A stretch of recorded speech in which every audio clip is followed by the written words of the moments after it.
Opa, acho que agora pegou. Pegou, hein? Agora sim.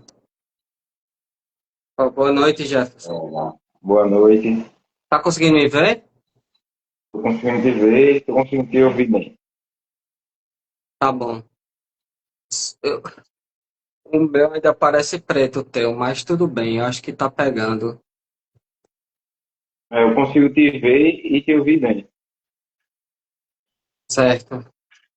Bem, pessoal, estamos hoje aqui com o Nordestino Invest, né? Eu chamo de Nordestino Investidor, Nordestino Invest, o Jefferson, para falar um pouco, né, como você pode investir na bolsa de valores e construir seu patrimônio, atingir sua independência financeira, ou mesmo alguns objetivos de longo prazo, né? Sempre foco mais em investimento em bolsa de valores de longo prazo. E queria que você se apresentasse um pouquinho também, Jefferson, como é seu trabalho, o que é que você faz, como você investe. Atualmente eu trabalho com TI, tá? Sou analista de segurança da informação, infraestrutura, como de modo geral. Comecei a Certo. investir desde 2018, Muito certo? bom. E aí comecei com renda fixa, comecei com títulos do Tesouro Direto, focando no Tesouro Direto, e aí comecei a estudar mais a fundo a renda variável, adquiri alguns livros aí para ampliar o meu conhecimento, certo? E aí me apaixonei por essa área aí de renda variável, de fazer o dinheiro fazer mais dinheiro. Isso é viciante, sabe? Sim. É, E eu acho aí, que. Desculpa, pode falar, pode falar. não, pode seguir, pode perguntar. Não, só para complementar, acho que é o caminho, né, que muitos investidores fazem. Eu acho que é um caminho até mais correto mesmo, um caminho mais seguro. Também comecei a investir também, né? Comecei a investir através do Tesouro Direto, depois outros produtos de renda fixa, e depois a gente começa, né? Ações, fundos imobiliários, aí vai para ações, né? Depois até Correto, já investi, até fiz algumas opções, né? Mais para aprendizado também. correto. Normalmente é esse o caminho que todo mundo segue, né? Renda Sim, fixa, aí depois você ver seu dinheiro se potencializando, que, assim, é bom ressaltar que investir não vai te deixar rico. Investir, ele vai potencializar os seus ganhos, entendeu? Tem muita sim, gente que começa com essa ilusão na cabeça de, se eu botar 10 mil, pô, vou tirar 15 mil, como é que vai ser isso? Não é bem assim. sim, Investir verdade. para você potencializar o dinheiro que você tem, entendeu? Em 100 você transformar em 200 e assim vai, né? Exato. Eu acho que inicialmente o dinheiro vem dos nossos chamados Da aportes, né? renda, da famosa renda ativa. Isso, Da famosa exato. renda ativa. Se você tem uma empresa, se você é funcionário do setor público, do setor privado, e aí aquilo que a gente chama de renda ativa. É a partir daí que você consegue ser rico, né? Como dizem, né? É, Você tem uma eu, é, empresa. exato. Vem do seu dinheiro, eu sempre digo isso também, né? O dinheiro vem do seu trabalho, da sua renda ativa, como você bem mencionou, né, Jefferson? Então, eu, Correto. eu sempre digo, o investimento, ele não vai te deixar rico, ele vai impedir que no futuro você seja pobre, né? Independente do seu aporte, eu acho que ele, no futuro, impede que você continue num grau de dependência, de pobreza, se você seguir, né? Conseguir fazer seus aportes, a probabilidade maior é que você não esteja no futuro pobre, né? Digamos assim, não dependa só do governo, do INSS, de quem seja, né? Eu sempre penso nessa carteira de longo prazo. Qual a estratégia, falando já de investimentos aqui, qual estratégia você faz, principalmente falando de finanças pessoais, para você ter essa mentalidade, né? Que a gente sabe que o brasileiro, ele, de uns tempos para cá, até passou a se interessar mais por essa parte de investimentos, mas ainda é muito pouco, a gente não tem uma cultura, né? De formar uma carteira de investimentos, como em países desenvolvidos, como Por exemplo, nos Estados Unidos, mais da metade da população investe na Bolsa de Valores, né? E em outros países Correto, é. também, Japão, Alemanha, aqui é menos de 2%. Aqui tem uns estudos que mostram até que o pessoal investe mais até em outros ativos considerados de mais risco, né, como criptomoedas, do que em ações, né? Tem mais gente que faz uso do jogo do tigrinho, por exemplo, do que ações. Correto. A estratégia, falando um pouquinho de finanças pessoais, que eu utilizo, é uma regra bem simples para quem quiser também poder aplicar. É você, é a famosa regra chamada 50, 30 e 20. Como é que funciona essa regra? Você pega 50% dos seus proventos líquidos, já deduzidos de imposto, vai pegar esses 50% e vai dedicar a pagar suas despesas, certo? Sim, 30% você investe de tudo que você ganhar, já líquido, obviamente, e 20% você pode fazer o seu lazer.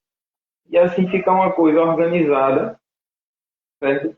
Você não deixa de ter o seu lazer, e acredito que lazer é algo indispensável para o ser humano. Não adianta você só ficar guardando dinheiro, dinheiro, dinheiro, dinheiro, sem ter um menor tipo de lazer. Então, falando um pouquinho de finanças pessoais, eu uso essa regra. Tá? Acho que é bem simples você pegar 50%, 30% e 20%. E você pode adaptar a sua realidade também, né? Se você quiser sim, um pouco mais de lazer, você inverte. Você faz 50% para as despesas, 30% para o seu lazer e 20% você investe. Desde que você invista, né? sim. Você, assim, falando de finanças pessoais, você tem essa mentalidade de poupar e investir, porque não adianta só poupar, né? Sim. Um dos No erros longo mais. prazo não adianta só poupar, né? Eu acho que assim, quem não começou, né? Quem não poupa nada, zero, aí poupar já é um grande passo, né, Gerson? Acho que Correto. para quem começa, quem poupa já está fazendo uma parte inicial, mas no longo prazo, realmente, se você deixa só aquele dinheiro parado, só na poupança, só embaixo do colchão, digamos assim, ali você deixa de ganhar muito dinheiro, né? A poupança, por exemplo, rende o quê? 0,0 alguma coisa por cento ao mês, né? É Isso. irrisório, enquanto tem ações aí que você consegue obter 6% ao ano, certo? Bem mais rentáveis. Sim, exatamente. E, e um dos erros que eu gosto de mencionar, mais comuns, né? Para quem começa a investir, é falar um pouco da pressa, sabe? Vou investir esse dinheiro, eu querer ter retorno rápido. Esse é um dos É, erros mais. Inclusive, eu já cometi esses erros, tá? Quando eu iniciei sim, na renda variável, o que acontecia? Você investia baseado em notícias e queria ter um ganho rápido. É um dos maiores erros aí disparados de quem está começando a investir na renda variável. Você chega a ver sim. aquelas notícias, a ação vai pagar 10% de dividend yield. Mais para frente a gente vai explicar, vai conversar um pouquinho sobre esses termos e vai explicar. Mas a ação X está pagando mais de 10% de yield. Você vai lá e compra. Mas você não entende o que é que você está comprando, você não entende como a empresa funciona, como a empresa ganha dinheiro, como está a dívida dessa empresa. Então eu Sim. digo aí, disparado que esse é um dos maiores erros aí de quem está iniciando aí no mercado de renda variável. Realmente eu diria uma frase do considerado, né, por muitos um dos maiores investidores, se não o maior do que a gente tem, né, atualmente, que é o Warren Buffett. Ele disse que o mercado financeiro é uma máquina de tirar dinheiro dos impacientes e levar para os pacientes, né? Para quem tem essa Perfeito. paciência. E às vezes investir é meio chato, né? No começo você tem aquela emoção, né? Investir por gráfico, já fiz swing trade, já também fiz, já no começo, né? Quando Todo você mundo, começa, todo às mundo, vezes todo mundo começa já passou por isso, é. é. Mas depois você vê que investir tem que ser uma atividade até monótona, né? como ver a grama crescer, a tinta na parede secar, né? Você tem que ter aquela paciência para ver o resultado. E se você não tem essa paciência, tira antes, você perde a oportunidade, ou vende no desespero, né, muitas vezes, ou acha que vai na ação da moda, na verdade, ali você só está fazendo o papel do mercado, né, que é dar dinheiro para quem tem essa paciência, Para quem né? tem paciência, é perfeito. Essa frase é bem legal de Warren Buffett, eu gosto. E tem outro autor bem conceituado nos investimentos, que é o Peter Lynch, e Sim, ele fala que o mercado, se você deve investir em coisas que você conheça. Isso é uma das principais sim, temáticas que ele aborda. Você deve investir em coisas que você conhece, investir em produtos que você vê que tem um valor agregado bom. Eu digo, você não vai investir por exemplo, na bolsa, muito pouca gente sabe disso, mas a Olímpicos é uma marca bem famosa aí. A dona da Olímpicos, que é a Vulcabras, ela está listada em bolsa. Então, esse sim. seria um exemplo para você, falando em termos reais, para você olhar uma empresa. Pô, existe a empresa Olímpicos, eu gosto dos produtos da Olímpicos, então essa seria a primeira parte, a análise que a gente chama de análise qualitativa, Sim. certo? A qualidade do produto que ela vende, e depois você partiria para a análise mais de números, falando assim, né? Análise É, quantitativa. falando agora em números, eu vou explicar o pessoal, né, aqui, dividir primeiro, né? Existem dois tipos, em geral, assim, né? Claro que eles não são totalmente excludentes, mas existem duas grandes correntes, né, de análise de ações. Uma, que é a chamada análise técnica, né, que vai olhar apenas o gráfico, ele assim, não se importa muito se o que aquela empresa faz, se aquela empresa está rendendo bem ou não, etc., né? Você analisa ali o gráfico, né, com alguns indicadores, gráficos apenas. E a outra, do outro lado, que é a parte fundamentalista, né, a análise técnica fundamentalista que chama, uma é análise técnica de gráfico e a outra é análise fundamentalista, que faz o valuation, né? Então, tem essa outra grande parte, que é a que eu particularmente acho que os maiores investidores seguem, né? Que é a parte que é essa que você tem paciência, para quem não está ali no dia a dia do mercado, fazendo aqueles trades loucamente, né? Quem não tem esse tempo, não trabalha com isso, etc. Eu acho que deve mais seguir esse lado, né? A análise de valuation fundamentalista, né? Que é você analisar, né? Primeiro, como você faz essa parte, existe uma grande área que é a parte qualitativa, e a outra, como o Gerson falou, bem falou, né? Que é a parte quantitativa. Que aí você vai analisar alguns indicadores. Se você quiser falar aqui para a gente, Gerson, não sei qual dos indicadores assim que você mais acompanha, considera. Claro que assim, em maior e menor grau, todos Uhum. têm sua importância, né? Mas assim, quais inicialmente que o pessoal pode olhar para começar, se você quiser fazer essa introdução aqui para a gente. Certo. Antes da gente adentrar nesse mundo, fazer só uma breve resumo do que é a Bolsa, né? A Pode Bolsa falar, de sim, exato. Valores, certo? Como funciona a Bolsa, né? A Bolsa é uma empresa que é administrada pela B3, que as empresas vão lá e se cadastram, vou falar grosso modo, se cadastram, fazem um pedido para entrar, e tem a CVM, né, que é a Comissão de Valores Mobiliários, que rege a Bolsa, certo? Porque senão seria uma bagunça. Imagina que toda empresa que quisesse entrar e entrasse. Basicamente, a Bolsa é isso. E a Bolsa tem várias divisões.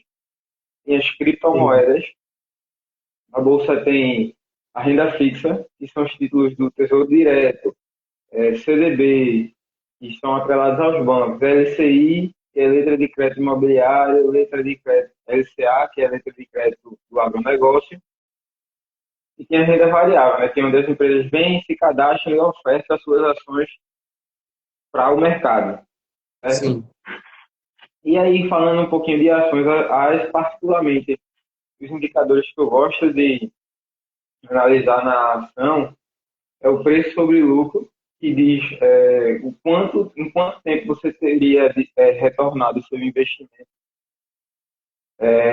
Gosto de olhar a dívida líquida sobre o EBITDA, e você vê a Sim, dívida da empresa, em qual patamar está. E vários desses autores que a gente passou aqui, um dos pré-requisitos para comprar ação na carteira seriam a dívida controlada, seria o preço sobre lucro, para você, em pouco tempo, ter o retorno do seu investimento. É o dividend yield aí, que muitas pessoas conhecem, certo? É o sim. payout também, que o payout é a parte do lucro líquido que a empresa vai compartilhar com os acionistas. Por exemplo, eu, Jefferson, tenho uma empresa Jefferson e Cia. Jefferson e Cia está lá listada na Bolsa B3, tem 100 ações no mercado, aí eu vou lá, compro 10 ações da Jefferson e Cia. Então, se a empresa ela compartilha uma parte desse lucro, certo? Que é o payout, a empresa diz assim, eu tenho um payout o mínimo regulatório é 25%. Então, se eu tenho 10 ações da empresa e ela paga R$ 10, eu vou receber 25% desses R$ 10. Eu e as outras pessoas que Uhum. também são acionistas da empresa, certo? Basicamente, esses indicadores, assim, falando a grosso modo. É, Tem eu muito acho mais que coisa para a gente olhar. é muito bom, Jefferson. Também acho que é os principais indicadores, claro que a gente não, dependendo do ramo da empresa, a gente olha outros, né? Se for, como por exemplo, de banco, né? A gente tem o índice de Basileia, né? E tem outros indicadores também, o ROI, etc, né? Mas eu gosto muito, você falou aí o preço sobre lucro. Eu acho que às vezes o pessoal exagera muito, né? Tem algumas empresas que o pessoal, até no começo da empresa, né, acha que ela vai se manter ali por exemplo, uma empresa, né, que lançou aí, agora está na moda, né, que é o Ozempic, a Novo Nordisk. O preço sobre lucro dela estava altíssimo, né? O pessoal realmente é um mercado gigantesco. Mas a gente vai esperar que ela continue dominando o mercado sozinho por muito tempo, ou vai surgir outros remédios? Na verdade, já surgiram, né? Por exemplo, o Monjaro lá nos Estados Unidos, que já é de outra empresa, já está tomando o mercado, né? Aqui no Brasil, o pessoal já começa a fazer medicamentos parecidos, etc, né? Às vezes, por exemplo, Correto. Magalu também estava uma época aí com um preço sobre lucro altíssimo também, né? Apesar de Difícil alguns poucas vezes. considerarem na época que a empresa estava sendo bem administrada, mas a gente sabia que aquele preço sobre lucro mostrava que o pessoal estava super valorizando, né? Na maioria das Correto. vezes a bolsa, a ação, ela segue, né? O que a gente chama de teoria do mercado eficiente. Na maioria das vezes, principalmente mercados mais maduros, né? O brasileiro nem tanto, mas assim, em geral, na bolsa de valores, a ação ela vai estar no seu preço justo, na maioria das vezes. Agora, existem os momentos de euforia, né? Existem os momentos tanto de euforia quanto de pânico, né? Que a gente tem boas oportunidades aí no mercado. Correto, você falou bem. Tem até uma teoria de alguns investidores que eu gosto e que eu sigo muito, é que a cotação segue o lucro, certo?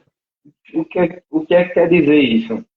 O lucro subiu, a empresa segue entregando bons lucros, a cotação também vai subir, correto? Outro ponto que Correto. você citou é interessante que muitos dos grandes investidores eles seguem a risca procurar empresas que estejam baratas no mercado ou subvalorizadas. E você sabe que o valor, você sabe, por exemplo, você vai numa mercearia, de repente uma promoção, um produto que custa 20, você vai conseguir fazer a aquisição desse produto por R$ 10. Então, na bolsa funciona mais ou menos assim. Você deve procurar empresas que estão subvalorizadas e têm o seu valor intrínseco alto, mas que está sendo negociada em valor baixo. certo? Só Essa é para uma das facilitar técnicas aqui que pro. os... Ah, desculpa, pode falar. Nada, essas são técnicas que a gente está trazendo aqui na live para vocês de grandes investidores, né? E as técnicas que eles fazem são essas, empresas valorizadas, empresas que tenham baixa concorrência, baixa dívida. Sim. Só para exemplificar um pouco aqui, assim, que Jefferson falou, para lembrar, né, que uma coisa, você vê lá a cotação da empresa, uma coisa é o preço, né? E outra coisa é o valor dela. Às vezes a gente, preço é uma coisa e valor é outra, né? Às vezes esse Correto. preço, ele está acima do que a empresa realmente vale, e às vezes esse preço vai estar abaixo do que a empresa realmente vale. O bom investidor ele vai conseguir encontrar essas divergências, né? Lembrando que não é tão fácil. Você tentar bater o mercado sozinho, principalmente mercados mais maduros, né? Você vai ter prejuízo na grande maioria das vezes. Você tentar sozinho, sem conhecimento, digamos assim, na maioria das vezes é melhor você fazer uma estratégia, eu diria uma estratégia até passiva, né? Investir em algum ETF, em algum índice. Eu acho que é uma estratégia para o investidor que não tem tempo, investidor comum.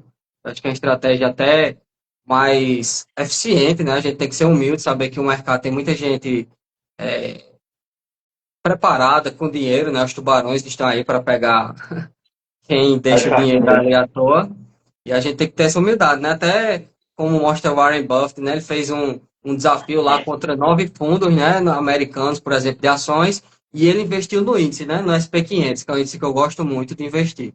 E ele comparou lá, em 10 anos depois, o dinheiro que ele investiu de forma passiva, né? Deixou lá parado 10 anos, rendeu bem mais do que esses 9 fundos, né? Rendeu mais do que esses outros 9 fundos que tinham uma gestão ativa, né? Ou seja, você tem, às vezes tem que ter humildade para saber disso, né?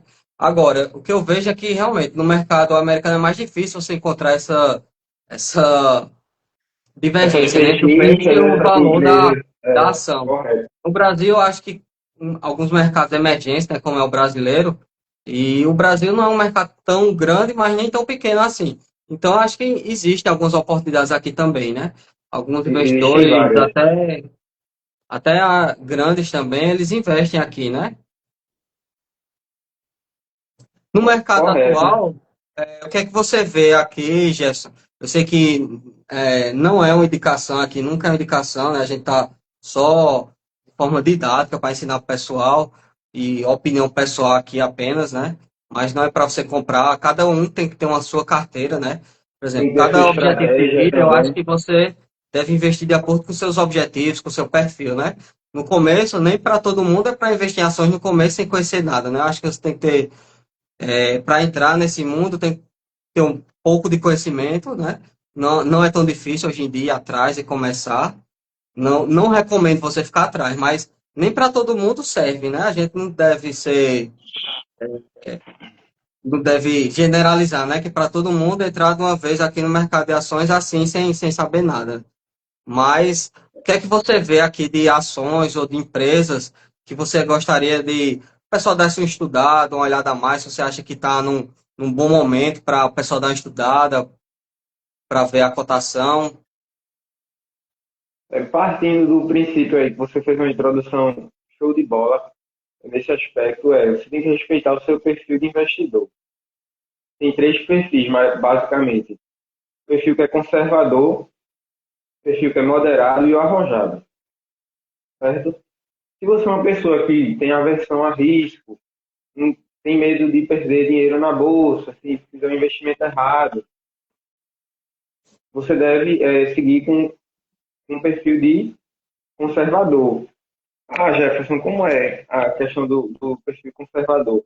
É aquele cara que tem aquele dinheiro, tem aquela vontade de investir, de potencializar os ganhos dele, de sair da poupança, e ele, normalmente, o mais indicado para ele é renda fixa. Títulos do Tesouro Direto, que são cobertos pelo Fundo Garantidor de Crédito, que é o famoso FGC, que a gente chama, Sim. certo? Então, o melhor caminho para a pessoa que é conservador e tem uma aversão a risco, não aguento ver meu patrimônio oscilando. Eu comprei R$ 100, no outro dia está 50, e aí, como é que eu faço?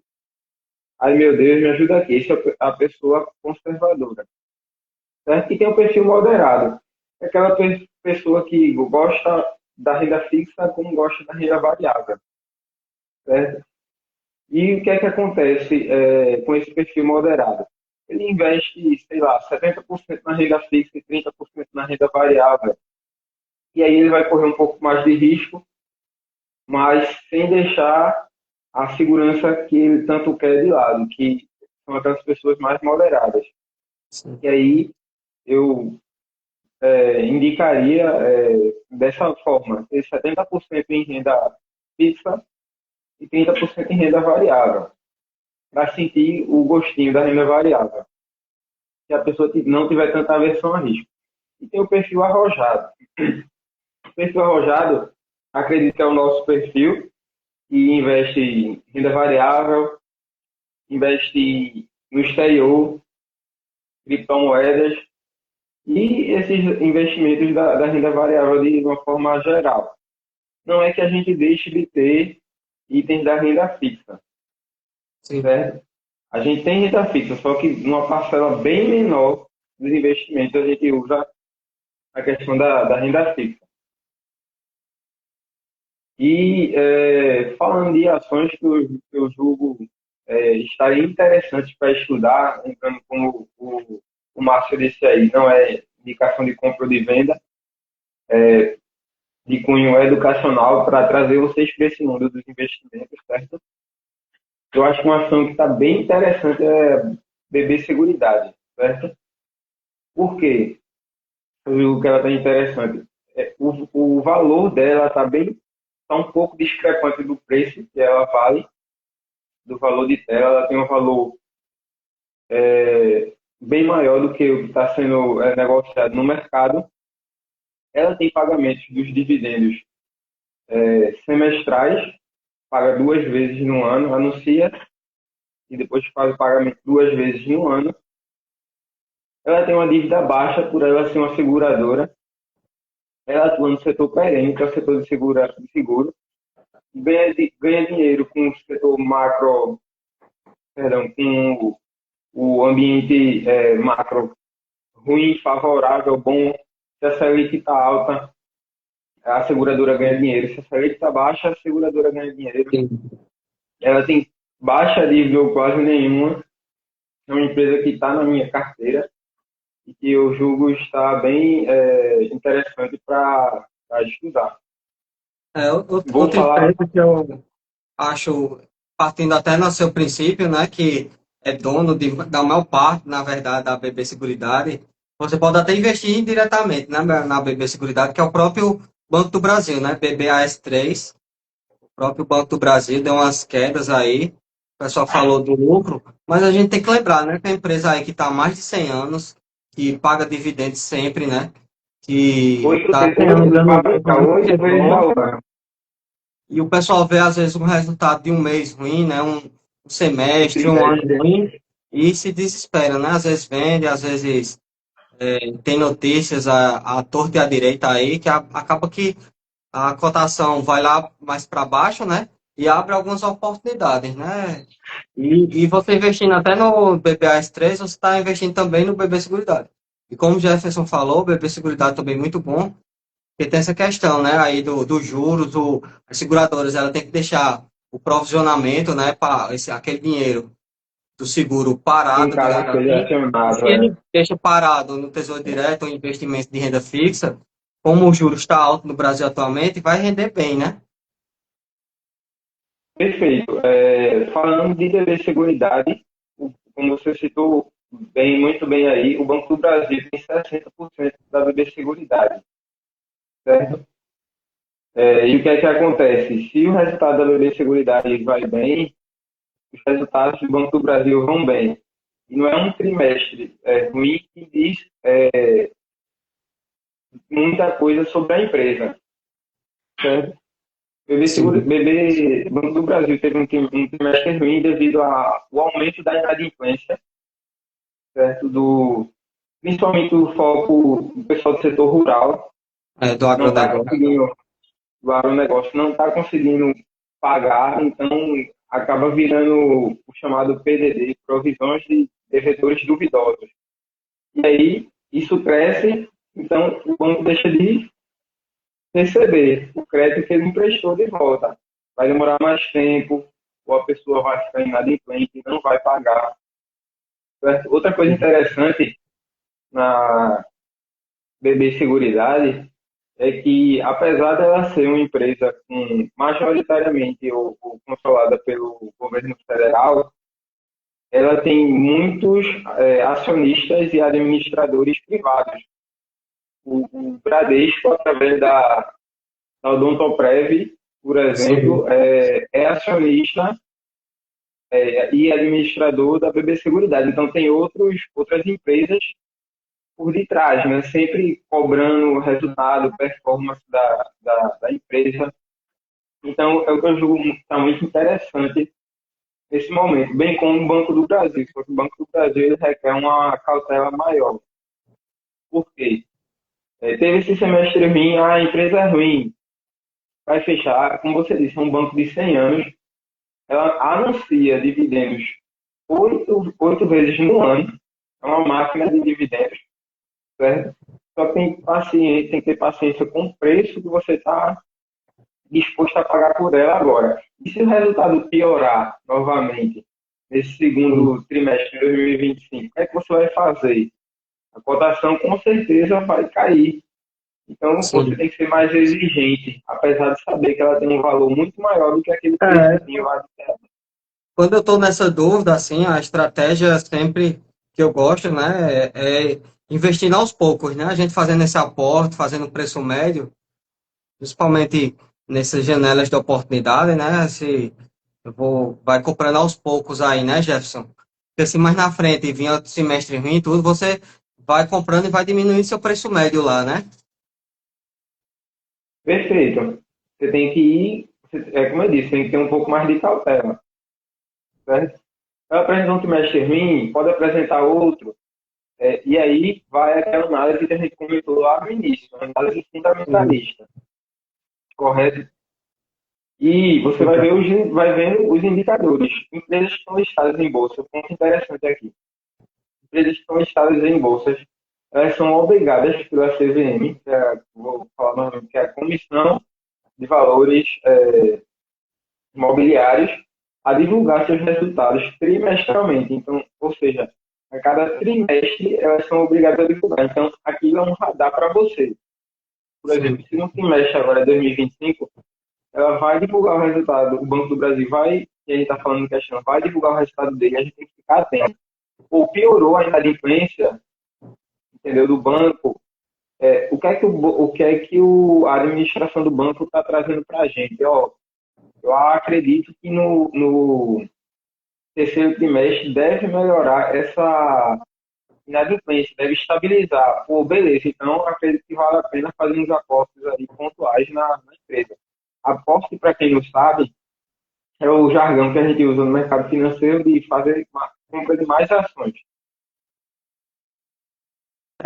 O aporte é você colocar dinheiro da sua renda ativa, né, seu trabalho, ou mesmo dos seus outros empregos, digamos assim, né, seu trabalho, da sua empresa, etc. E Da sua colocar, fonte de né? renda, de uma forma geral. Isso, exato. Uma outra coisa que você falou interessante sobre os dividendos é que tem gente que não considera, né? Alguns investidores dizem, não, o dividendo ele já, às vezes já vai estar no preço da ação, né? Mas o que é que você diz sobre isso? Correto. O dividendo realmente ele é descontado da ação depois que ele é pago. Só que se você pegar um gráfico de uma empresa que paga dividendo de outra empresa que não paga dividendo, você vai ver que a rentabilidade é muito maior. Não dá para trazer um gráfico aqui agora para mostrar para vocês. Mas tem vários gráficos aí, se você pesquisar, fazer a Sim. comparação de duas empresas do mesmo setor, obviamente, se você estiver falando de banco, a gente vai comparar dois bancos, certo? E se você pegar essas empresas e fazer um gráfico de uma que paga dividendo, outra que não paga dividendo, você vai ver que a rentabilidade de quem paga dividendo é muito maior do que as de que não pagam dividendo. Então, eu opto sempre por escolher empresas que pagam dividendo. É, é tanto. Inclusive, Pode falar. inclusive, esse é um dos critérios para se escolher boas empresas. Se a empresa não compartilha uma parte do lucro com você, que é acionista, que foi lá, tirou dinheiro do seu bolso, seu dinheiro suado, colocou na empresa, e ela não compartilha, eu particularmente não vejo sentido de investir numa empresa assim. Ela não compartilha o lucro. O dinheiro vai ficar lá, vai ficar flutuando. Se a empresa divulgar um resultado bom, a cotação vai subir, você vai ganhar na sua rentabilidade, mas vai ficar com aquele dinheiro preso. Você vai ter aquela rentabilidade. A empresa pode subir 100%, divulgar um resultado muito bom, subir 100%. Mas o que foi que você ganhou? Se a empresa não compartilha essa parte do lucro com o acionista. Na minha estratégia não faz sentido. E outra coisa, assim, acho que principalmente falando especificamente mais da Bolsa Brasileira, essa parte de dividendos, e se a gente vê, né, o índice, por exemplo, o índice Bovespa, e o índice, o IDIV, né, que são das empresas que pagam dividendos, o IDIV, ele normalmente tem um crescimento bem maior do que o índice Bovespa isolado, né? Se a gente separar Correto. aí, ou seja, que as empresas que pagam dividendo. Outra coisa, para quem é investidor iniciante, empresas que pagam dividendos de forma constante, né? Não é aquela que pagou uma vez e morreu, né? Mas aquelas que pagam de forma constante, dificilmente é a empresa que vai quebrar, né? Porque ela, para pagar dividendo, ela tem que estar tendo lucro ali, né? Normalmente ela tem que estar tendo lucro. Ou seja, Para não é compartilhar. um indicador absoluto. Claro que existem empresas que vão pagar dividendos e uma hora vai quebrar, se não for bem administrado. Mas, normalmente, as empresas que pagam dividendos é um indicador a mais, eu acho, principalmente para o investidor que está começando, quer investir em empresas mais seguras, né? Ou mesmo para aquele que está buscando uma carteira que tem que gosta daquele pigário, né? Recebimento mensal, etc. São empresas mais fáceis, digamos assim, de você acertar. É mais fácil você acertar esse tipo de empresa, né? Que está pagando dividendo, está tendo lucros constantes, porque a empresa que está tendo lucros constantes dificilmente vai quebrar, né? Ela tem caixa ali, está pagando dividendos todo mês ou a cada semestre, etc. Cada empresa vai ter seu período, né? Tem empresa que paga todo mês, tem empresa que paga a cada 3, 4 meses ou uma vez por ano, etc. Mas se está ali de forma constante, né? A gente pegar um histórico grande e ver que ela paga de forma constante, dificilmente é uma empresa que está dando prejuízo, né? Perfeito, você falou muito bem. Tocando no ponto caixa que você falou, é o dinheiro, mais ou menos é o dinheiro que a empresa tem em mãos que ela pode movimentar, certo? Não chega a ser o caixa livre. Mas supondo que uma empresa que tem mais dinheiro em caixa do que dívida, como é que essa empresa vai quebrar? Se algum dia ela fechar as portas dela, supondo que a empresa tem dinheiro em caixa e tem mais dinheiro em caixa do que dívida, como é que uma empresa dessa vai quebrar se ela tem mais dinheiro movimentável, digamos assim, do que dívida? O que é que É, acontece num cenário desse? Ela vai pagar as dívidas, resumindo, ela vai conseguir pagar as dívidas dela sobre. sem nenhum problema e ainda vai sobrar dinheiro. Isso é um sinônimo de uma empresa que tem mais dinheiro em caixa do que dívida. Realmente, grandes investidores gostam muito, né, de empresa que não que tem aquele caixa constante ali. Até porque, por exemplo, no Brasil, se ela tem aquele caixa, ela não precisa se endividar tanto, né, fazer novas dívidas, tomar empréstimo. Por exemplo, se o juros está muito alto, ela pode escolher até não tomar empréstimo, né? Pode ela mesmo se bancar o negócio, né? Esperar Correto, uma nos situação mais períodos mais favorável. difíceis, correto, nos períodos mais difíceis, por exemplo, a taxa de juros da gente está altíssima, está 2 dígitos.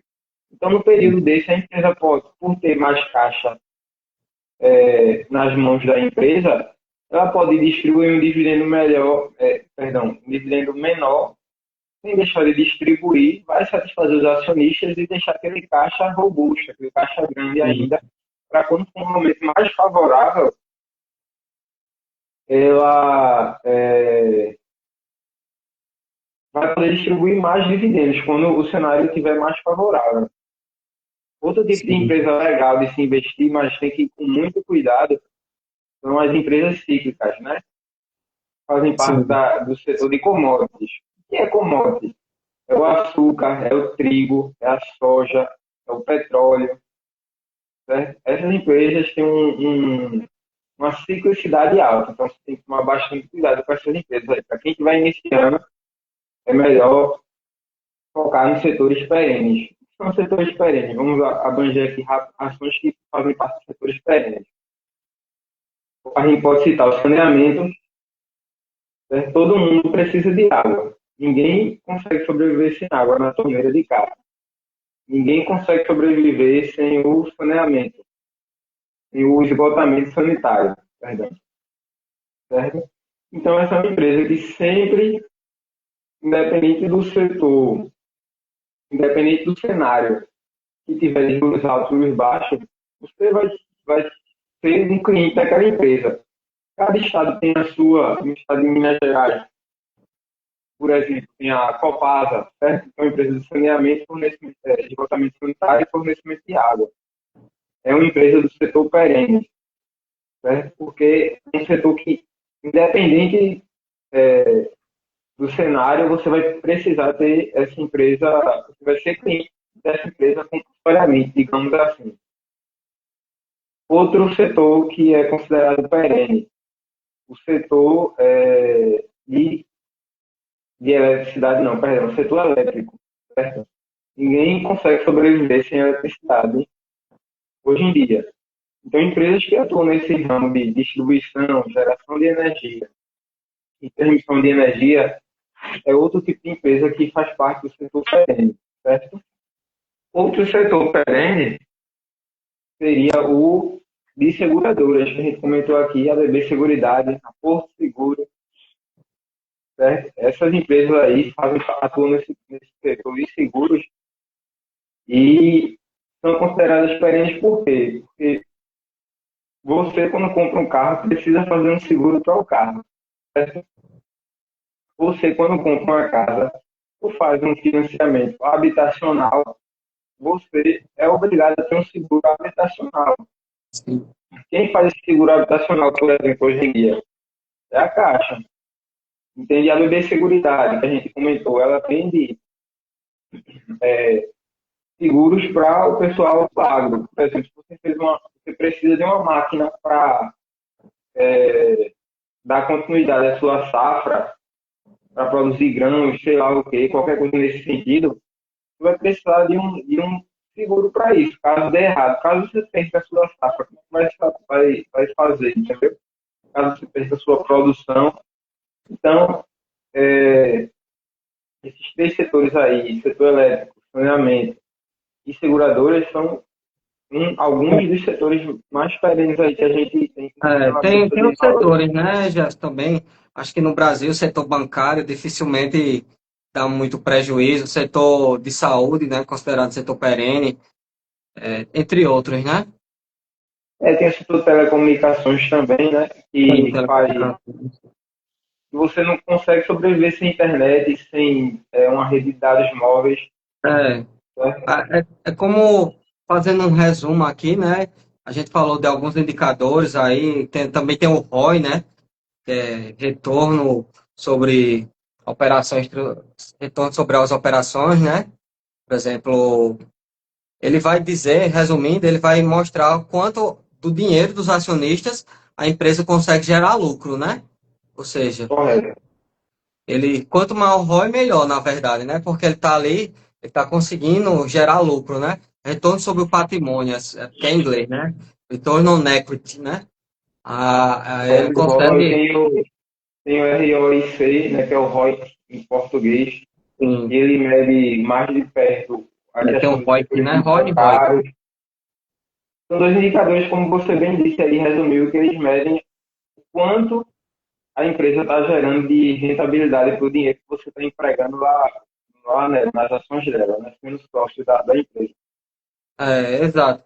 Você falou aí, realmente, eu acho que para o investidor, talvez, iniciante, né? Eu acho que investidor comum, investidor iniciante, procurar setores perenes. Agora, assim, eu particularmente, eu sigo também, né?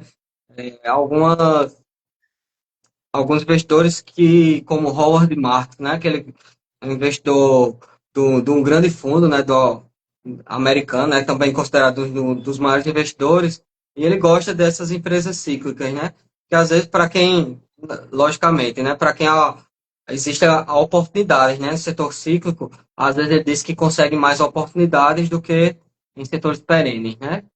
Como, por exemplo, Conheço o Howard Marks.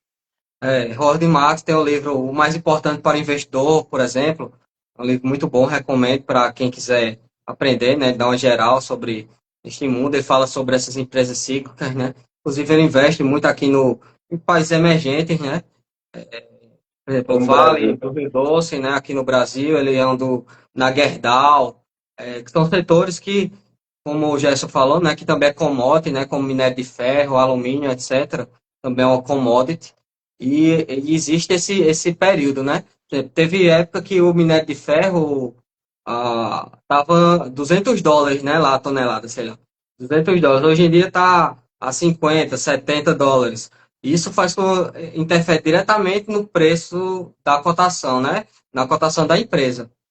E às vezes tem que ter cuidado, né? Porque se você investe no momento errado naquela empresa, mesmo sendo uma empresa boa, você investe ali, você pode tem grande chance de você não recuperar esse dinheiro, né? Mas ao mesmo tempo, Correto. o contrário, né? Se você é um investidor que sabe o momento ali, é claro que ninguém acerta o momento exato, né? Mas se você consegue ter uma noção melhor, você também consegue, né, investir nesse setor de forma mais tranquila. Mas, claro, eu recomendo sempre para mais fácil, né, você seguir o beabá, né, fazer o básico em setores perenes, como o Jéssica falou. É mais fácil você pegar, por exemplo, o gráfico, né? Eu falei das empresas brasileiras. Você pegar Vale e Banco do Brasil, você investiu na época errada na Vale, ou fez o preço médio, né? Você fez mesmo fazendo o preço médio, investindo na Vale, vai ter um ganho menor ao longo do tempo, né? Em 10 anos, por exemplo, hoje, né, 10 anos.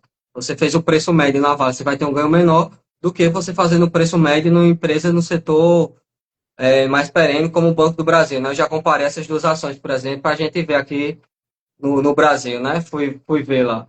Se você pegar setor cíclico, você mesmo fazendo o preço médio, né? Uma das estratégias, você faz o preço médio. Quando você faz o preço médio do setor cíclico, em geral, o seu lucro tende a ser menor do que no setor perene, né? Correto, porque por ser um setor cíclico, como a gente diz, o que é um setor cíclico? Por exemplo, como você mencionou a Vale aí, a Vale atua com minério de ferro. Então, quando o minério de ferro está com a demanda alta, isso é bom para a Vale. Quando as empresas do mundo diminuem essa produção, por exemplo, a China chega e diz, a gente vai comprar menos minério de ferro. O que é que acontece? As cotações da Vale, ela vai vender menos, obviamente, vai vender menos minério de ferro, então as cotações tendem a cair. Essa é a Sim. questão dos ciclos que o Howard Marks, é, Howard Marks fala no livro dele, que você tem que entender os ciclos do mercado. Isso aí fica para outra aula, para a gente não Exato. misturar as... Mas basicamente é isso. Empresa cíclica, como o Márcio falou aí, e citou a Vale, ela vende minério de ferro, ela produz minério de ferro. Quanto menor for o custo de produção dela e a demanda estiver aquecida, tiver os países aí do mundo afora precisando de minério de ferro para, sei lá, para fazer itens para construção civil, por exemplo, então isso vai ser bom para ela, isso vai ter um retorno positivo para ela. Mas vai ter o ciclo que os países lá fora vai dizer assim, não, o setor de construção civil está ruim, a gente vai diminuir a produção, ou seja, a Vale vai vender menos, então, consequentemente, vai ter um resultado menor. Jéssica, assim, eu acho que é como, fazendo um resumo, né? A gente não deve olhar apenas um indicador, uma empresa isolada, né? A gente sempre tem que levar aquela consideração no setor que ela está inserido, né? No contexto que ela está inserido e olhar os indicadores também, né? Qualitativos e quantitativos. Eu acho que o quantitativo a gente tem até de forma mais fácil, né? Hoje em dia aí para analisar de forma automática, etc. E qualitativo tá ali, né? O bom investidor às vezes tem esse insight, né? De ver aquela qualidade da gestão também, né? Que é outro ponto importante, você saber o que é um bom gestor, né? Existem alguns índices que a gente pode estimar, né, que aquela pessoa que está ali na frente da empresa ou o grupo que está à frente tem uma boa gestão da empresa. E é um pouco mais complicado, assim, até para o investidor comum. Mas não que isso seja um impeditivo, né? Você fizer uma carteira, existe carteiras simples aí que você pode montar, né? Pegando dicas, com pessoas do mercado financeiro ou E o perfil da comprando. gente, você consegue ter essas dicas aí. Ou Consegue olhar para o fazendo. mercado. Tem as casas de análise, tem os analistas CNPI que chama, né? Que eles fazem análise. Eu assino mais de duas ou três casas de análise, mais um analista ou dois independentes, né? Mais dois analistas independentes. Mas porque também, assim, pego muito porque eu trabalho, hoje em dia, uma parte, né, do meu trabalho é dessa área, né? Eu sou consultor de valores imobiliários registrado, né? Você falou aí da CVM, eu sou registrado na CVM, que é o órgão máximo do mercado financeiro, né? E sempre procurar profissionais que sejam qualificados, né? Eu acho que, assim, hoje em dia o conhecimento é fácil, você consegue, mas uma forma até mais fácil de você não errar é você procurar profissionais que estão qualificados, Certificado. né? Por exemplo, eu sou, tudo que eu falo aqui, eu tenho que pagar a minha anuidade, né? Todo ano eu tenho que pagar a anuidade lá na CVM, do mesmo jeito que eu pago a anuidade no meu CRM, né? Eu sou médico também, pago no Conselho Regional de Medicina, eu pago a CVM. Então, e eles estão me, digamos, fiscalizando, né? Eu tenho que mandar os antecedentes, não posso ter nenhum processo contra mim. Fora que isso, eu tenho que ter feito uma prova, né? Eu sou especialista em investimentos, tenho o CEA, né? Pela Ambima. Então é isso, né? Às vezes você pega dicas de, às vezes, até de pessoas famosas, de YouTubers, pega dica de um amigo, um primo, etc., que você só escutou, você não entendeu aquilo, e existe um grande risco de você se dar mal, né? Então, se você quiser começar, pode até seguir uma dica dessa, se você colocar um pouquinho de dinheiro que não vai fazer falta assim, né? Até para começar, para conhecer, não tem muito problema, né? Para você começar, tem que começar de alguma forma às vezes, né? O que eu recomendo é começar de uma forma mais segura, que é isso, né? Caso de análise, algum analista independente, né? Que você confia, alguém que trabalha realmente no mercado financeiro e que tenha as qualificações, é mais fácil você acertar, né? Ou você estuda, né? Existe hoje em dia na internet vários sites, Vários várias sites, coisas, várias ferramentas aí para você várias analisar. ferramentas, Se você a quiser se inteligência orientar. artificial, que eu uso muito também hoje em dia, até para facilitar o trabalho, né? Se você investir de forma. E sempre começar aos poucos, né? Nunca começar de forma afobada, como ele falou, né? Não é através de investimento único aí que você vai ficar rico de uma hora para outra, né? A maior chance, a grande probabilidade é que você, na verdade, perca dinheiro. Então é isso, né? E a gente sabe que o dinheiro é suado. Eu queria agradecer, desculpa, Gerson, o horário, né? Já 10 horas da noite aqui. Eu realmente, a gente já atingiu aqui. E agradeço esse convite, né? Que a gente está se falando aqui. E proponho mais outras lives, sempre que quiser comentar aqui. Eu tenho um livro aqui que eu estou até editando novamente, né? Aqui, o Não Perca Milhões. Eu escrevi esse livro. Depois a gente pode até fazer uma colaboração, tá certo? Botar um capítulo, alguma coisa assim. E Excelente, né? estou fazendo a nova edição porque a gente sabe, né? O Brasil, infelizmente, como o grande economista Gustavo Franco, né, o pai do real, falou, em 7 dias no Brasil muda muita coisa, mas em 7 anos, às vezes, não muda nada, né? Infelizmente. E É, tem tem- alguns ditados que dizem até o passado do Brasil é incerto. exato. Então tem isso, né? A gente às vezes tem que ficar antenado a algumas coisas de investimentos que mudou aí, né? De tributação, até de dividendos, né? De LCI, LCA, de fundos, etc, né? Então é isso.